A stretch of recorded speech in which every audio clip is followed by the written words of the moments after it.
goodness. It must be that time. The sun is shining.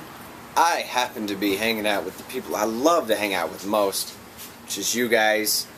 Welcome to the Browns, part of the Brewed There, Drank That family. My name, of course, is Glenn. I'm your host here on the wonderful world of all that's brewing in our brewer nation. I've got something really special today. So if I had a little problem with the intro, forgive me.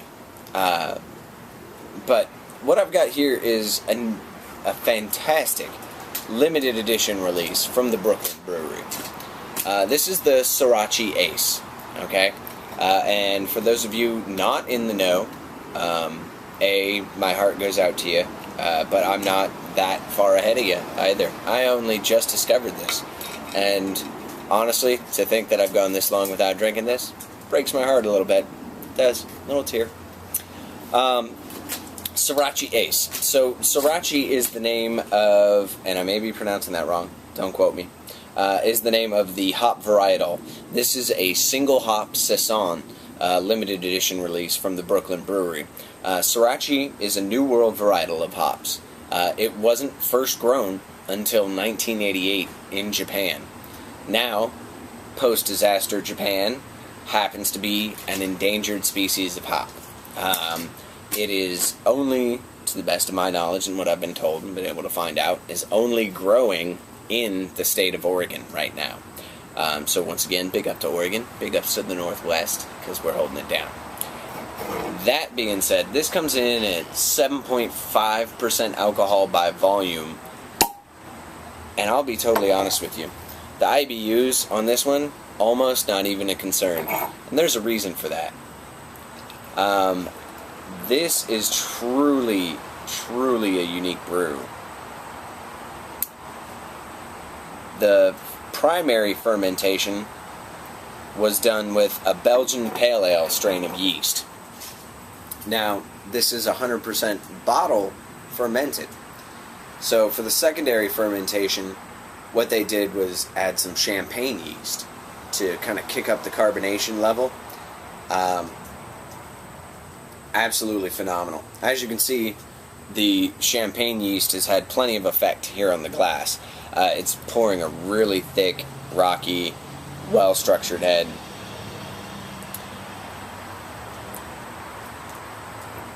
Slightly golden hue to it, not unfiltered though. You can see that this is an unfiltered beer, and I think it would only best be enjoyed in that fashion. The Sorachi hop varietal was something cool because it's a New World hop that, from what I've read, reflects a lot of the Old World style. Hallertau hops are known for a bit of lemon zest or a bit of bitter lemon cream flavor to them. The Sorachi Ace is hailed or appreciated because it has a little bit of lemongrass and a little bit of that same lemon zest to it. So slightly grassier than the Hallertau, but maybe similar. 7.5% alcohol by volume. And I gotta tell you, this one, not over the top on the price point. This will probably run you about $10 a bottle, give or take.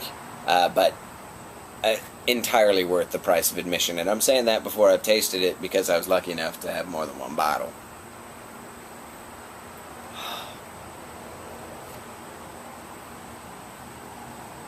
I get the lemon zest, I get the lemongrass.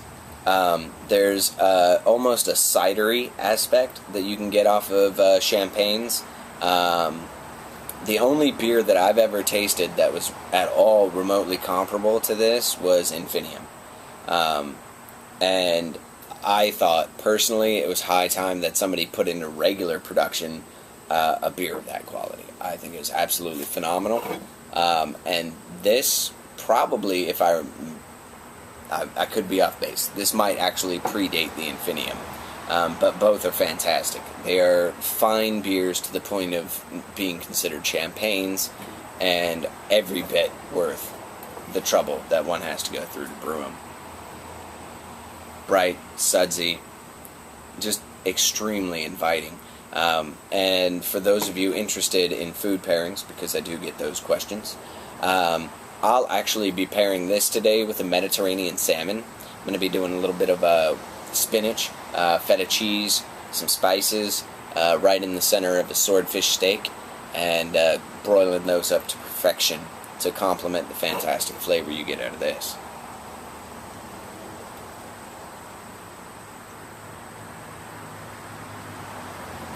You get the lemongrass up front, and really I think the spice note is quite similar to Allthatales, but the variations on the yeast strains provide this fantastic. It is dry, I'm not gonna lie, it's more a champagne than it is a beer, so you can expect a dry finish. Super enjoyable, completely survivable in the hottest of days, and absolutely enjoyable every day of the week otherwise. Big ups, Garrett. You killed it, bro. You absolutely killed it. This is fantastically done. I can't stop pouring this beer. I can't stop drinking this beer. So for those of you out there who are lucky enough to get a hold of another couple of bottles, if any, I suggest you get out there and do it. As per usual, guys, it's been my absolute pleasure. I will see you next time on the rounds over on Next Pint.